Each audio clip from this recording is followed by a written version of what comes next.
dumadating yung problema. Na kung papasilin nyo kay Pedro, nung time niya, sinabi niya, Lord, kung ikaw yan, pupuntahin mo ko dyan. Amen? Pero, ano sabi ng Diyos? Halika, punta ka. So ikaw, na may pananampalataya sa Diyos, hahakbang ka. Siyempre, umakbang po siya. Sa paghakbang mo sa Panginoon, hindi mo papayag ang enemy na ganun-ganugalan ng pakalapit sa Panginoon. Mayroong gagawin at gagawin siya. Kaya nga po, bago siya lumapit sa Panginoon Jesus, meron na pong struggle. Di ba po? Meron na pong struggle. Ano po yung struggle? Humangin po ng malakas. Humangin ng malakas. Pagkatapos, umanong pa ng pagkataas-taas. So, dahil doon, ano po nangyari? Nawala po yung focus ni Pedro sa Panginoong Yesus. No? Saan na po siya na-focus? Saan po na siya na-focus? Doon po sa alon. Doon po sa hangin na nararamdaman niya. Bisan tayong Kristiyano, aminin natin sa hindi, bisan doon tayo sa pakiramdam natin buwang pasi. Amen? Sabi, ang pananampalataya po ay hindi po yan sa emotion. Yung faith po, kapag nananampalataya ka sa Diyos, hindi mo sa pakikiramdaman. Dahil pag bumasi ka sa emotion, makakagsa ka. Amen? Dahil alam natin yung bataya ang emotion. Amen? Marami na po nasasaktan sa emotion. Amen? Yung umibig ka nga lang sa mali, di ba? No? So, mahirap na, di ba? Kasi nga, emotions diba sabi niya, iwanan mo na siya kasi hindi siya dapat sa'yo. Ayoko, mahal ko siya. Mamatay ako pag nawala siya. Diba gano'n? Kasi nasa emotion. Hindi yung will ng Diyos sa'yo. Diba? Hindi yung will ng Diyos sa'yo. Anong will ng Diyos sa'yo? May mas magandang oportunidad ay bibigay sa'yo ng Diyos. Kaya lang hindi makagawa ang Diyos sa buhay mo. Bakit? Hindi ka sa Kanya nakapokus. Bisan ang totoo nakapokus tayo sa sarili natin. Amen? Diba? Yung mga halimbawa, dahil ng enemy. Linggo na umaga, magsiservice tayo. Bigla sasakit yung likod mo. Parang ayoko magsimba. Hindi maganda pakaramdam ko. Mas maganda pa dito. Siguro mag-online worship na ako. Hindi yung masama mag-online worship. Pero, alam natin na itinatag ng Diyos ang iglesia niya para pumunta tayo dito. Kasi doon papasok yung walking by faith, di ba? Kasi kung hindi ka lalakad sa pananampalataya, hindi magkakaroon ng katuparan yung mga pangako ng Diyos sa iyo at yung mga pangarap niya para sa iyo. Kilala niyo si Romy, ano yun? Galduso ba yun? Yung umakit ng excuse mo. Yung umakit ng Mount Everest. Everest na. Medyo po. Medyo natutuyo na po. Kasi po,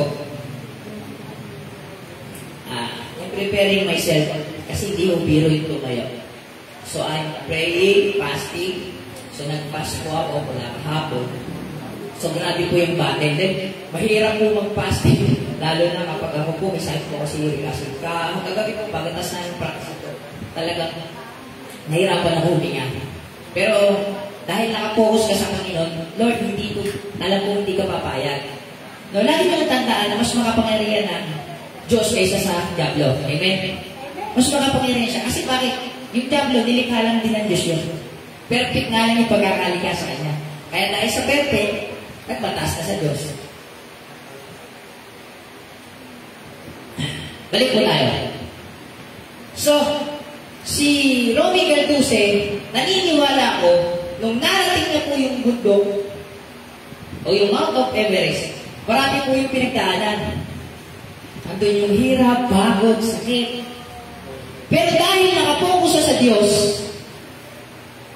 ano nangyari? Narating niya po ba yung tagumpay? So, tayo po lahat gusto natin pumunta ng langit, amen. No? Kasi ang alam natin talaga, ang pagpalit sa langit, tanggapin mo si Jesus Christ, tama? Malampalataya ka, maliligtas ka, tama po yun. Pero, paano mo malalaman natin ang mo talaga si Jesus Christ? Baka sinabi lang ng bibig mo. Siyempre, hahakbang ka. No? Hahakbang ka. Okay. So, paano po ba natin, o anong gagawin natin para talaga makapag-focus tayo sa Diyos? Mga kapatid, surrender. Surrender all to God. Kasi, kapag sinurrender mo lahat sa Diyos, kung ano man yung sitwasyon mo sa buhay, kung ano man yung pinagdadaanan mo, ano man yung sakit mo, diba lahat yan, diba? Alam natin, God is healer, amen? I-surrender mo lang sa Lord. At, siyempre, sa pag-surrender, kasama na din yung mga maling bagay na nagagawa natin sa mundo. Amen? Hindi ganun kadali. Hindi naman ganun kadali na instant pwede magbago. Amen? Pero kailangan natin humakbang. Kasi kung di tayo hahakbang, hindi makakagalaw ang Panginoon sa buhay natin. Amen? Totoo yung sinasabi na ang Diyos naawa. Amen? Pero nasa tao yung gawa. Diba? Sabi ng Panginoon, pag ikaw ay nanampalataya, sabi niya, faith without action is dead. Amen? Makikita natin sa Division. Kung ikaw ay mananampalataya, kailangan ng action. Amen? Kasi kung walang action, patay. Oh, di ba? Sino dito yung gusto nyo, kasama nyo sa buhay, patay. Wala naman siguro gusto rito na kasama, patay. Di ba? Gusto mo, buhay. So, basahin po natin in 2 Chronicles o Chronica 7:40.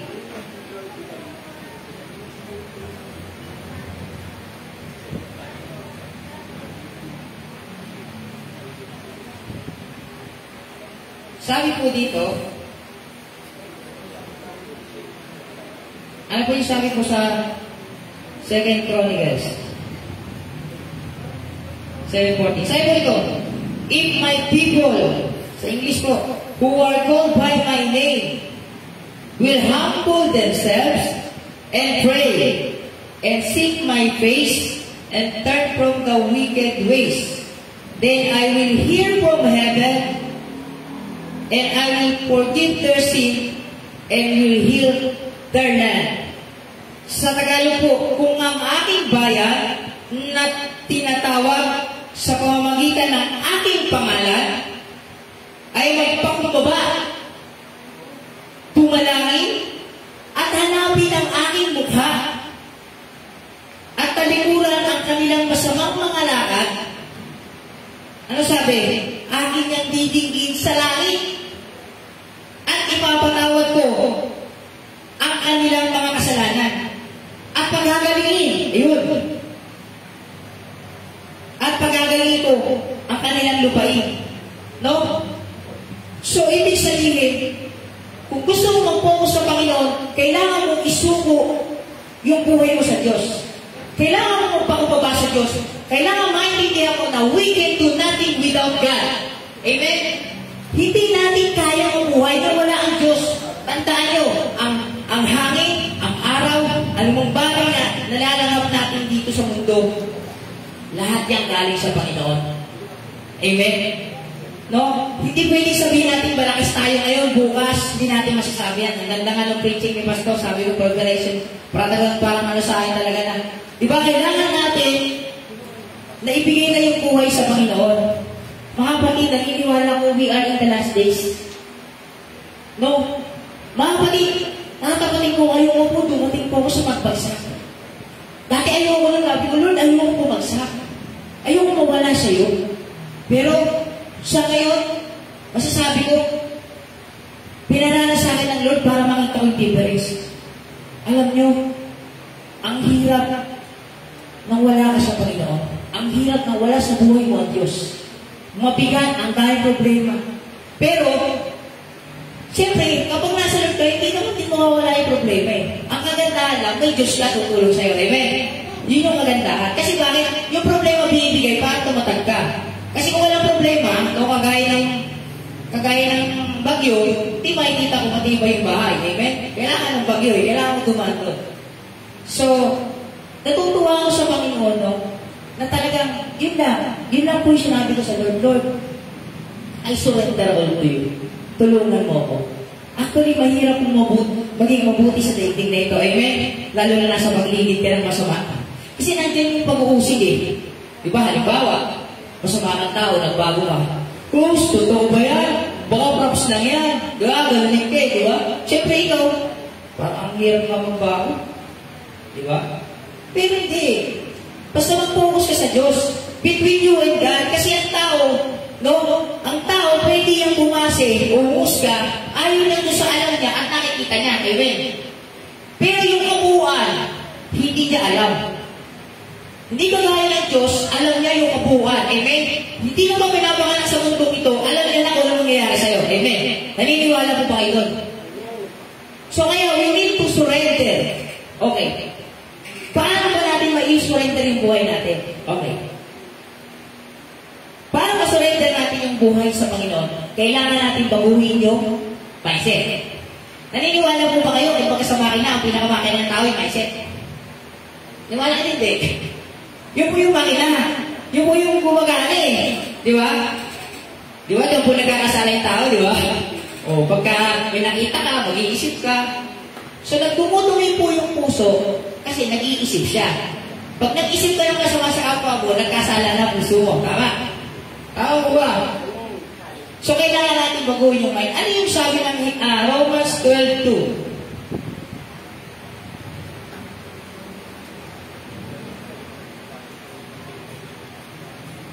Romans 12:2 po. Babasahin ko po, Romans 12:2. Huwag kayong makiayon. Okay? Maliwanag po, Bible po nagsasabi. Sa takbo ng mundong ito, mag-iba kayo sa pamamagitan ng pagbabago ng inyong pag-iisip upang maunawaan ninyo ang kalooban ng Diyos kung ano ang mabuti, kalugod-lugod, at ganap na kalooban niya. Amen. Ang tao, noon, mula nung isilang yan, nung hindi niya pa nakilala ang Lord, ang nasa isip niya palagi, kung paano siya yayaman, kung mahirap siya.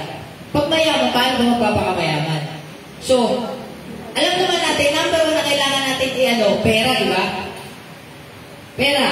Kasi sa lahat ng bagay, pera naman eh. Bayad kuryente, bayad matrikula, o sa anong bagay, bili ng damit.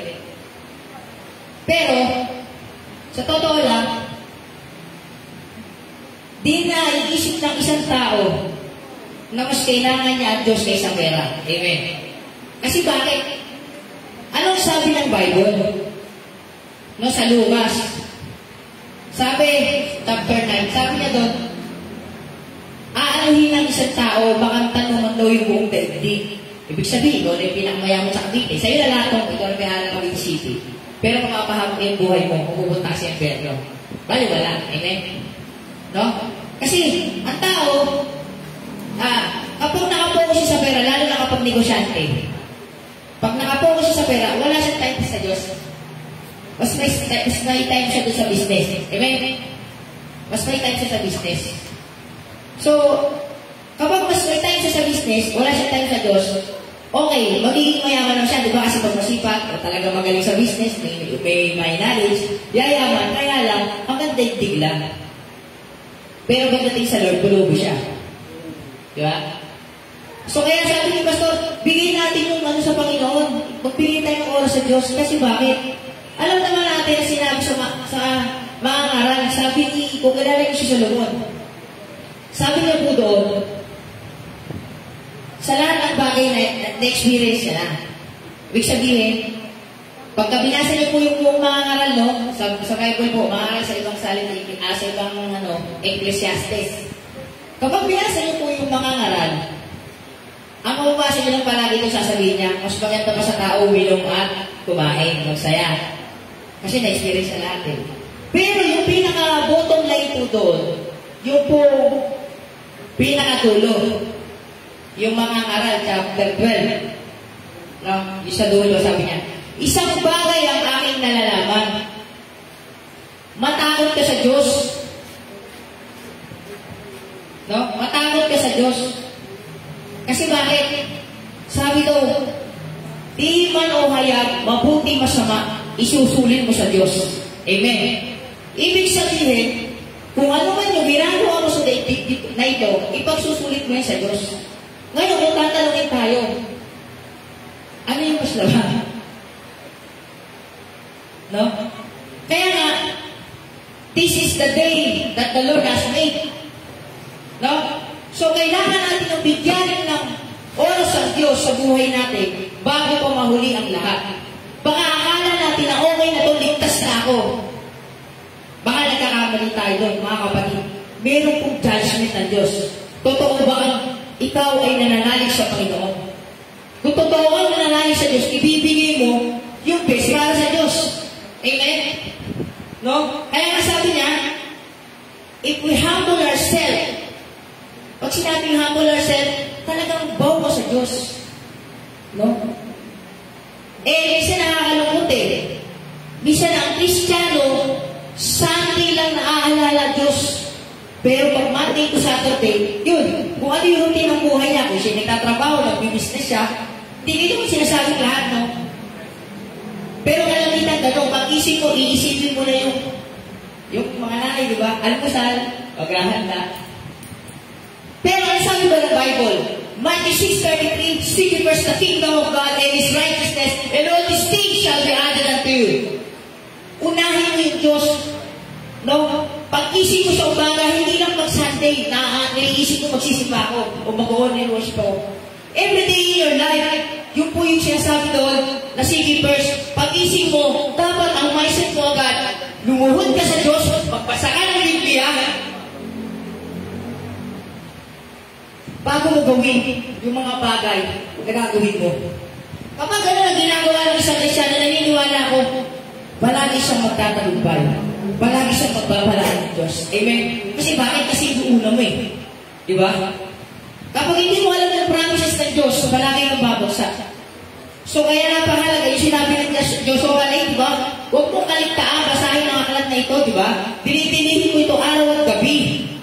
Bakit kailangan mong basahin yung Bible? Kasi bakit? Kapag wala kang knowledge from God, hindi mo kayang kontrolin kung ano ang nasa paligid mo. Amen? Hindi mo kayang kontrolin kung ano yung nangyayari sa buhay mo. Kaya nga maraming tao, pagka sobrang problema na, nagpapakamatay. Di ba? Kasi iniisip nila na yun na lang yung tanging paraan, no? Para mawala yung problema ko. Yung iba, anong problema? Anong focus nila pag may problema? Mag-iinom. Kasi bakit? Pag nag-inom daw, matatanggal yung problema. Totoo ba talaga yun? Sino mo dito yun? Huwag na buhay mo taas ng kamay. Sa mga nag-inom, hindi ko po kasi experience maging lasing. Si Mas Christian natin, hindi pa siya Christian. Maranasan niya maglasing. Totoo ba yung pastor? Nakakapag nag-inom ka, dahil marami ka problema, wala yung problema? Hindi na mo totoo eh. At totoo, tumagdag ko yung problema. Kasi pag-isip mo, sakit ang ulo mo. Tsaka nawala mo yung problema. Pag nag-inom ka, mawawala ko talaga yung problema. Hindi naman, di ba? Pag-isip mo na imasmasan ka na sa alak, problema ulit. Makaalala mo ulit siya. Pero, sa Panginoon, sabi nga ng Bible, no? Magpakalasin daw tayo sa Espiritu Santo o sa alak. Alam niya kung bakit? Na-experience ko na malasing ako sa Espiritu Santo. Kasi pag sa Espiritu Santo ka nalasing, iba po yun, heaven po yun. Napakasarap po sa presensya ng Diyos. Akala nyo lang, kung baga yung pera, masarap. Pag may nakakuha ka ng pera na malaki-laki, parang enjoy na enjoy ka na. Pag naranasan mo yung presensya ng Diyos, I experience, iba. Iba siya sa pera. Iba siya sa kung ano mang bagay na nakakapagpasaya sa iyo sa daily na ito. Maniwala po kayo sa akin. Hindi mo mararanasan, ma-experience talaga yung Holy Spirit if you do not surrender your life to God. Kasi holy yun eh. Hindi siya pwede, hindi po siya pwede. Yung blood ng God is napapatawad, pero kailangan mo ang Holy Spirit. Kung wala Holy Spirit sa buhay mo, never na never ka magsasucceed o magsasucceed. Kailangan po natin, remember, nung pumalik ang Panginoong Isus sa langit, sino po yung iniwan? Sabi niya, hindi siya pwede hindi papanik eh. Sabi niya sa mga alagad, may ibababa. Sino ibababa? Holy Spirit. Holy Spirit, yung magagayad sa'yo. Kung bakit mo na ako nakakatay sa harapan nyo dahil sa Holy Spirit, hindi ko po kaya magsalita kung ako lang. Wala po akong lakas ng loob. Kung ano man po yung lumalabas sa bibig ko ngayon is come from the Holy Spirit, come from God. No? So, kailangan natin isurrender yung buhay natin sa Panginoon. Yun sabi, tapos talikuran. Alam niyo naman po yung salitang talikod, di ba? Hindi po yan 360. 180 lang. Talikod ka na sa Lord. Talikod ka na sa buhay na hindi maganda. Pero hindi siya ganun kadali eh. Kailangan mo talaga yung Holy Spirit. Amen? Ano lang yung dapat gawin? Hindi nga po. Isip mo lang everyday sa buhay mo. Mag-pray mo palagi sa Panginoon. Mababagtagumpayan mo yan. Kasi kung hindi, di ba, ang isang estudyante, kung hindi siya mag-aaral, bulang-bul siya, magsasasas pa siya sa pag-aaral niya?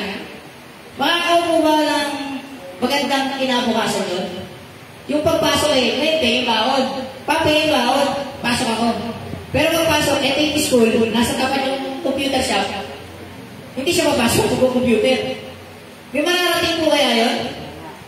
Ganun din po ang buhay Kristiyano. Kapag banjing ka sa pag-aalam mo sa Panginoon, paglapit mo sa Lord, never na never mo may experience. Alam niyo, masarap sa Diyos, mga kapatid.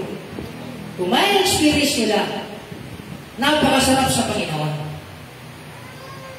Mas masarap pa yan sa kinakain mong lechon lang o lechon paksiw. Opo, kasi ganito po yan. Tayo ng tao ay nabubuhay sa tatlong persona. Body, soul, and spirit. Yung body na to, makasalanan to. Alam, ang gusto nito minsan yung masarap di ba? Ayaw nito yung maghirap. Ayaw nito nahihirapan. Sino ba nakakaramdam? Yung soul. Yung spirit, so magkaiba yan. No? Magkaiba. Kaya na kailangan mo tulungan na ilapit mo yung espiritu mo sa Diyos para mahatak niya yung kaluluwa mo. Kasi mas kapag binibigyan mo ng pansin yung flesh mo kaysa dun sa spirit, no? Nasa gitna po ang soul Saan matatanga yung soul mo? Tandaan natin, ang pupunta mo sa langit at saka sa impyerno, hindi po itong body. Hindi rin yung spirit, yung soul. Yung spirit is babalik sa Panginoon yan. Kasi kanya po yan Yung soul po, yung po yung pinakamahalaga dito. So kung hindi natin ipopokus yung ating sarili sa Panginoon, hindi natin isusurrender yung buhay natin sa Diyos. Mas pipiliin natin yung sarili nating kagustuhan. Wala mo talagang mangyayari. Babagsak at babagsak tayo. No, hanggang abutan tayo ng kamatayan. Sabi mo sa akin ng isang pastor, nakakalungkot. Minsan, akala langit ka na pala, napunta ka pa sa impyerno. Buti sana kung 10 taon lang. Isang dekada. More life po Siguro naman na-experience niya na kapag yung may katubig ay dumampi sa'yo, masakit. No? Hindi naman ito nakakaramdam kasi pag yung patay, pag wala ng kaluluwa niya, pag pinuso mo ng tubig yun, binaso mo, hindi na maaara yun Yung soul po kasi, yung po yung nakakaramdam. So, ibigay po natin yung buhay natin sa Lord, isurrender natin. No? So, kailangan natin matransform yung mindset natin. No? Yung pinasa po natin, kailangan po natin mag-transform ng mindset. Sabi ko, huwag kang umayon sa daigdig na ito. Kasi alam naman natin si Satan, marami pong ginagawa para hindi ka mag-focus sa Diyos. Di ba? Ang dami niya pong ginagawa. Nandiyan ang Facebook, nandiyan ang YouTube, nandiyan ang gaming. Sa iba, sa mga may tandaan, andyan yung alalahanin. Di ba? Andyan yung sakit. So, kung mag-focus ka sa Panginoon, naniniwala ako, mapapagtagumpayan mo lahat yan. Amen? Ang kailangan mo lang mag-focus ka. Wala rin po pagkakaitay dito sa gaming, di ba? Yung sa sikat ngayon na gaming, yung ML. Pag di ka nag-focus doon, matatalo ka. O kaya naka-focus. So, napakahalaga po nung pag-focus, mga kapatid. So, sabi nga, no, makikita natin, yung problema, number 1, yan yung nagpapabagsak sa pananampalataya ng tao. No? So, sino po yung mga problema? Lahat naman tayo yung problema, di ba? So, yun yung nagpapabagsak sa isang tao, yung problema. Yung bigat, yung mahihirapan ka. Kung papasin niya si Jesus Christ, di ba? Ito po, no, papasin si Jesus Christ. Sabi ko, yan sa akin ng Lord. Di ba, nung time na ipapako na siya di ba? O kung mga ipapagkamilo na siya. Nanalangin ko siya 3 times. Ito kasi yung place, kaya sabi sa inyo, ganito yung katindi kapag yung place talaga, o yung pakiramdam mo, yung pakiramdaman mo. Di ba, prayer niya? Lord, di ba, sabi siya, Lord, kumaani, o Ama, wag mo yung pagsaro ng pagdurusa, wag ko nang maranasan. Di ba? 3 beses po yun. Tumutulong po yung dugo. Pero yung maganda doon, ano yung tinuturo ng Diyos? Pero wag ang gusto ko, yung gusto mo yung masunod. Kasi bakit? Kapag nasunod yung gusto niya, at hindi nasunod yung gusto ng Ama, hindi mo magkakaroon ng katuparan. Baka wala tayo ngayon dito. Amen? So, kaya kung tayo, pagka tayo nananang sa Lord, Lord, not my will, but your will be done. Kasi tayo mga tao, may gusto tayo Pero hindi yung gusto natin. Yung gusto ng Diyos. Kasi pag gusto ng Diyos, best po yun. Best po yun, mga kapatid. Kasi minsan nakala natin ito yung mabuti, pero alam ng Diyos kung ano yung mas mabuti para sa atin. Amen? Ibang pray mo lang. Lord, kalooban mo ba ito? Tulungan mo po ako. So, baguhin mo natin yung ating mindset. No? Kasi alam naman po natin na yung mindset, yun yung magdadala. Di ba? Yan yung nagdadala minsan sa paglalakad mo sa mundo No? Kapag yung isip mo, di ba? Pero kapag nakapokus ka niya sa Lord, naniniwala ko, pati yung pakaramdam mo, hindi mo na pakikiramdaman. Ang palagi mo lang iisipin ay yung pangako ng Diyos sa'yo. No, sabi nga di ba? Yung buhay na wala sa Panginoon, hindi po masaya. Pwede sabihin na yung iba nag-happy, di ba? Party, sayaw-sayaw. Pero saglit lang Saglit lang yung kasiyahan. Pero sa buhay Kristiyano o sa Panginoon, masaya po palagi yan. No? Lalo na po kapag napuskus ka ng Holy Spirit. Gusto niyo mo puskus ng Holy Spirit? Gusto niyo ba? Amen. Salamat sa 4. Ulitin ko po, gusto niyo mo bang maupuspos ng Holy Spirit? Hindi po kasi ako yung nagawin, Bago ba ang Diyos? Mamaya po, balik po ay pastor. Pag-pray po tayo, buksan natin. Surrender. Kung ano yung naiisip nyo na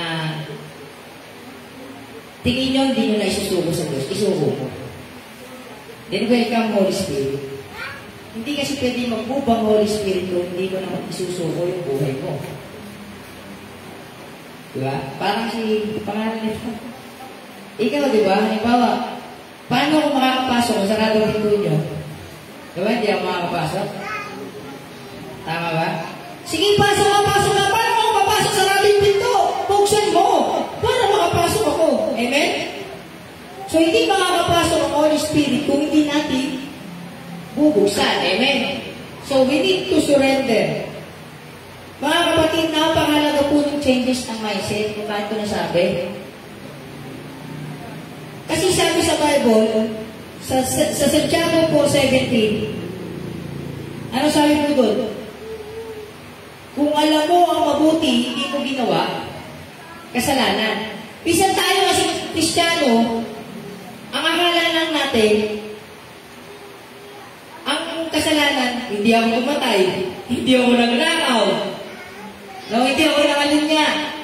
Pero alam mo ba, sabi sa Bible, hindi mo ako nagsasabi, Santiago chapter 4 verse 17, kung babasahin ko natin.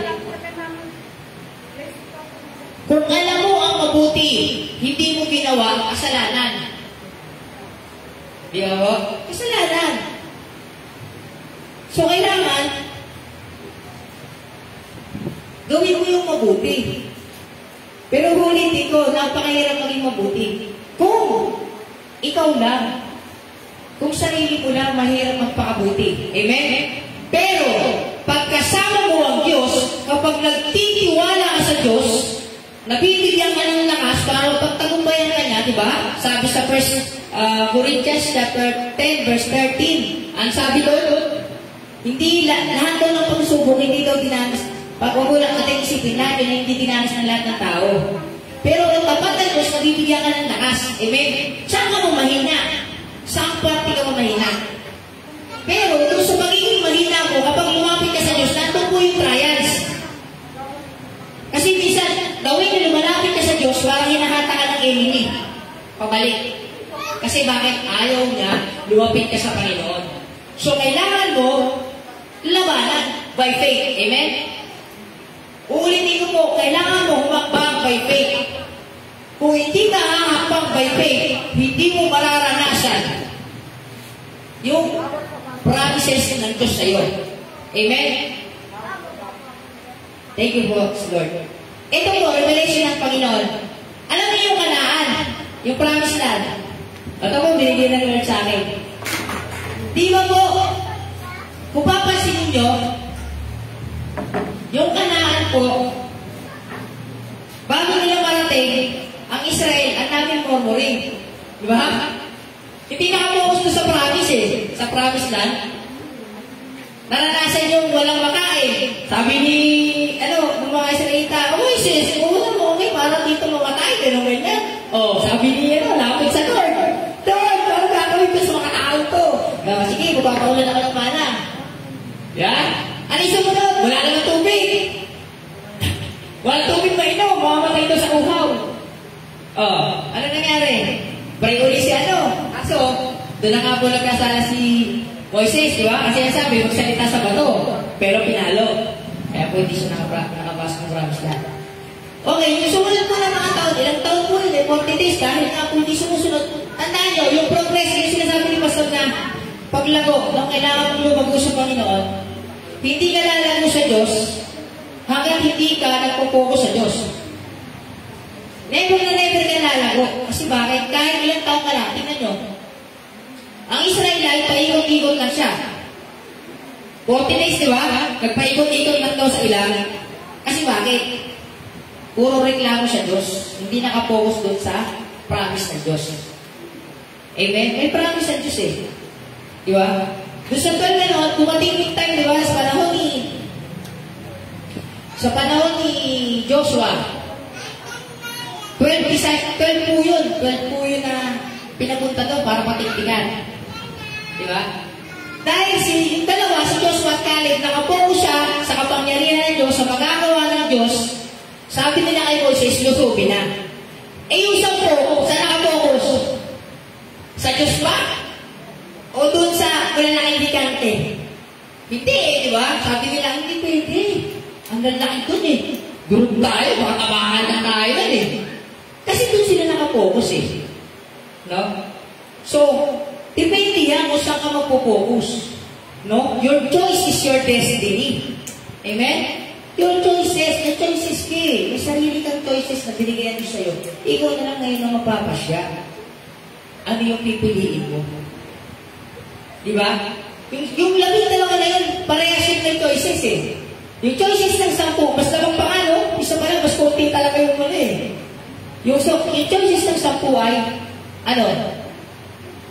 huwag nilang lusubin kasi nakapokus doon sa malaking tao. Oh, pero yung dalawa hindi. Sa Diyos at saka doon sa bunga, malalaking bunga. So, ang tinignan nila, positive. So, ibig sabihin, kailangan magkaroon ka ng positibong pag-iisip para ma-achieve mo yung gusto mo. Amen? Positive lang. No? Kasi alam naman natin yung kabaligtad na positive ay negative. Amen? So, positive lang. So, yun po. So, magkaroon tayo ng positibong kaisipan sa Panginoon. Okay. Naiinip po ba kayo? So, malapit na po ako magtapos. Sabi po sa Hebreo, di ba? Sabi ng Bible sa Hebreo 10:25, huwag mo kaligtaan yung pagdalo. So, inutos ng Panginoon yun yung pagdalo, napakahalaga. Yung ginagawa nga lang daw yun ang ilan, di ba? Pag binasa po natin. Kasi po, napakahalaga po ng Word of God. Kasi, di ba po, yung pong mindset natin, nakakarap yan, nakaka-capture dyan ng iba't iba, Lunes hanggang Biyernes, Sabado. Pag Sunday, doon na po ano lang sa Panginoon. No? Pero, kung papracticein natin, practice lang naman yan. No? Practice lang. Practicein lang natin everyday sa buhay natin. Bigyan natin ng time ng Diyos.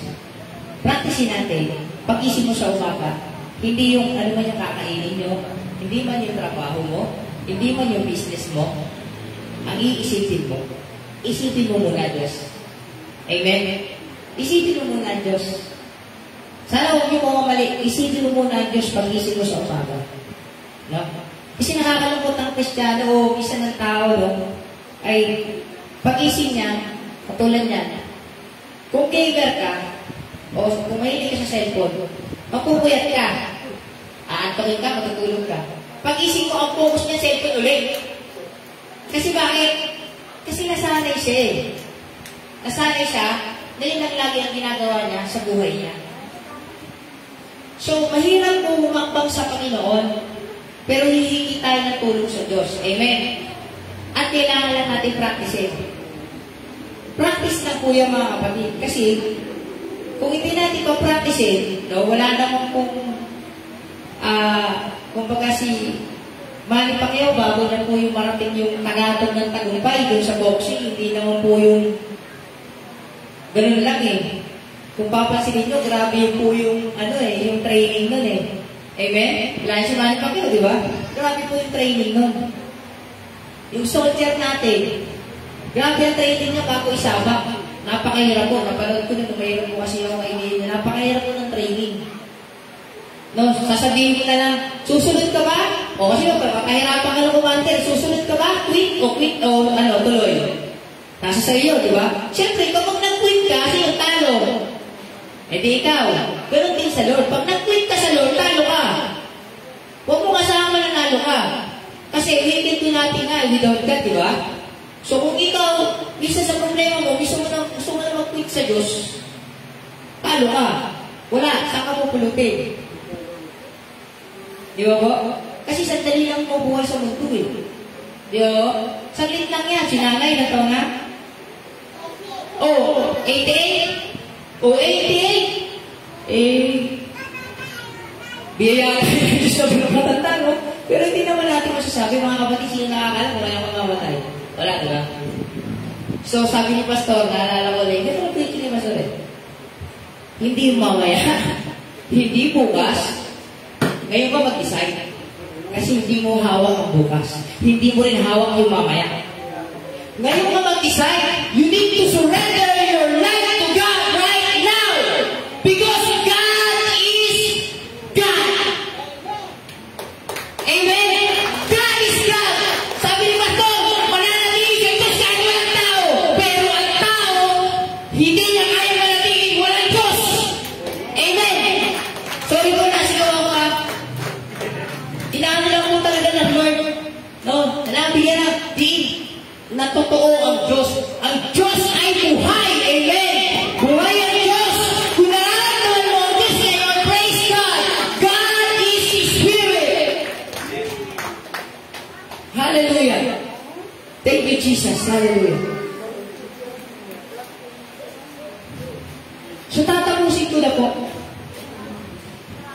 Sa uling verse na, ibibigay ko po sa inyo. Yung 1 Corinthians,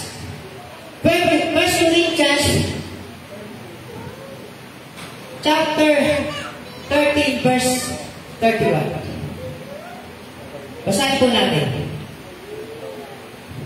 Ano po sabi doon?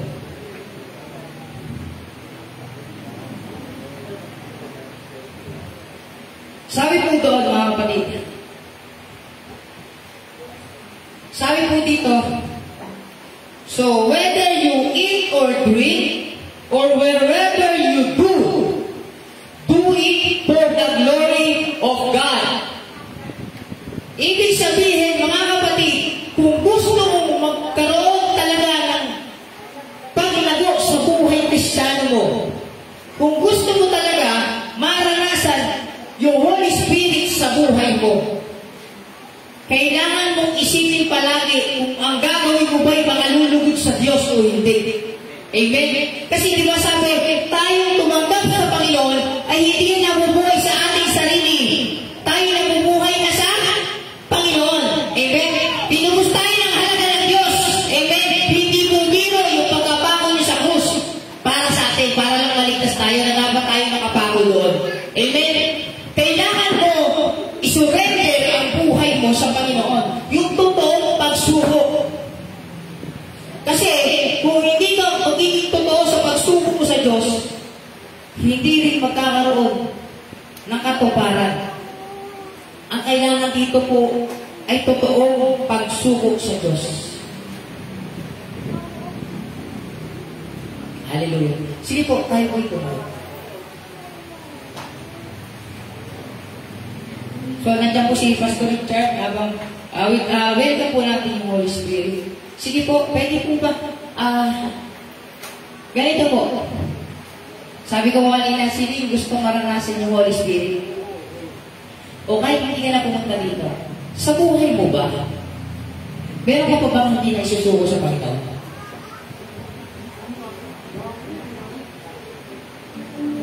Kung meron kang gusto isuko sa Diyos, isuko mo.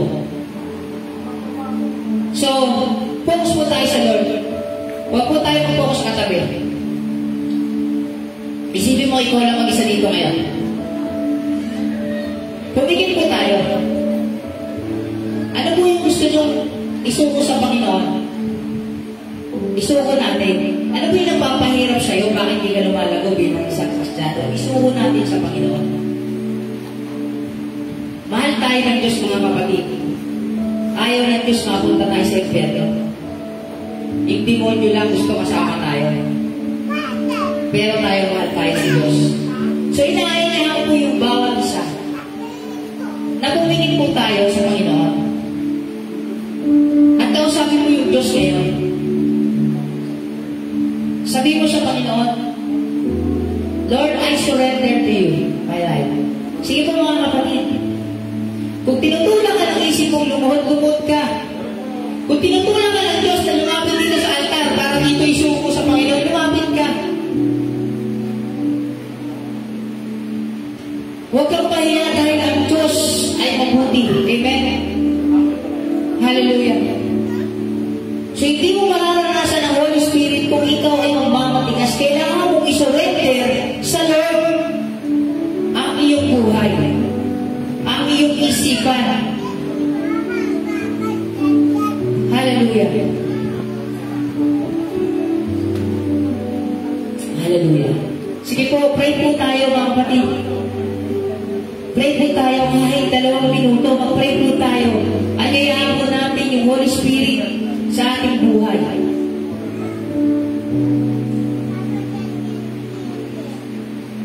Hallelujah. Mabakan na nababawasi. Oh, nababasan na nababakay. Oh God, move upon this place, Holy Spirit. Kailangan ka po namin tanda para magtagumpay sa daigdig na ito. Kayo po yung gabay na ibinigay sa ating Holy Spirit para magtagumpay na ng Hallelujah. Hallelujah, Jesus. Hallelujah, Jesus. Sige po mga kapatid, kausapin natin ang Diyos. Huwag niyo pong hayaan na hindi niyo maramdaman o maranasan yung Holy Spirit. Napakahalaga po na maranasan natin ang Holy Spirit sa ating buhay para kung ano man yung ibabato ng enemy, hindi po tayo magagabi. Oh, hallelujah, hallelujah. Thank you, Jesus, O God. Thank you, Jesus. Hallelujah. Salamat sa iyo, Panginoon. Salamat sa mga tao ito, Diyos. Lord, naririnig mo sila ngayon, Panginoon.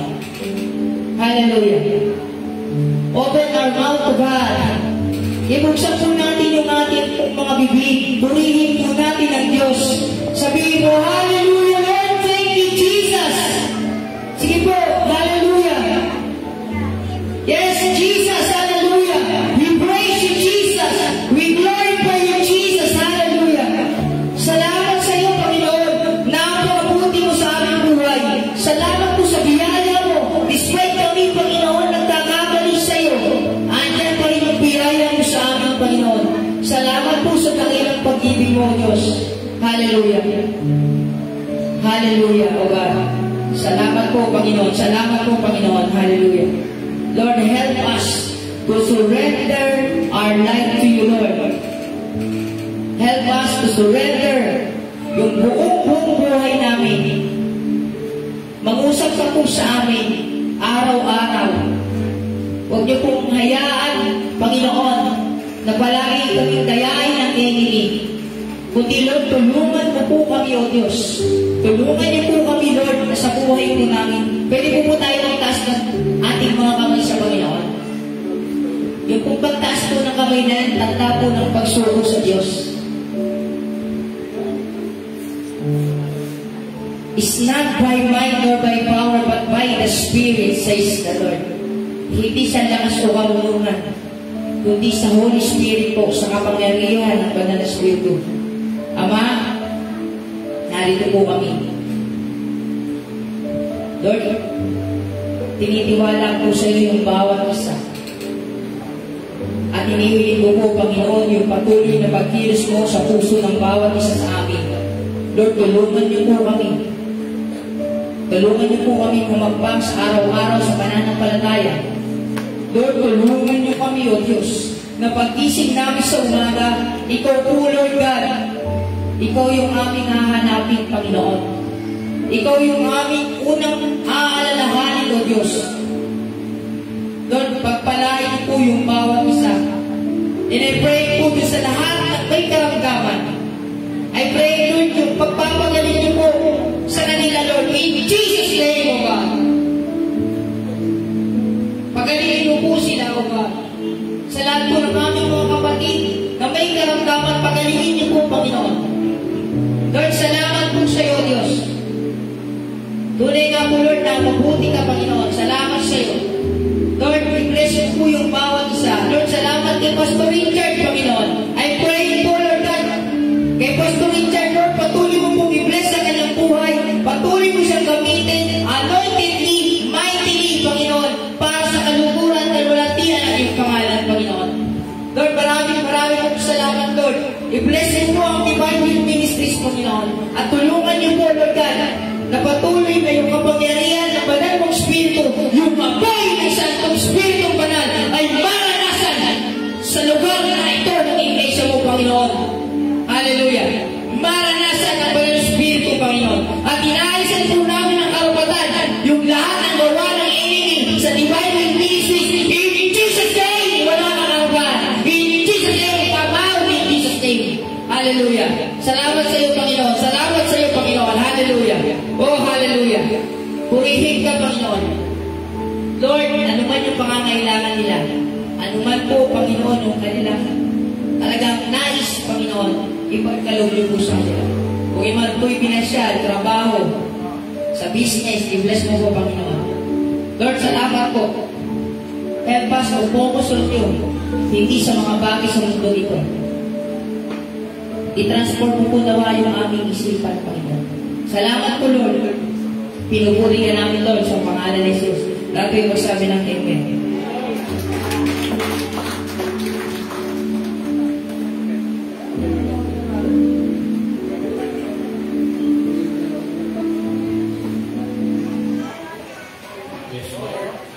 napakaganda.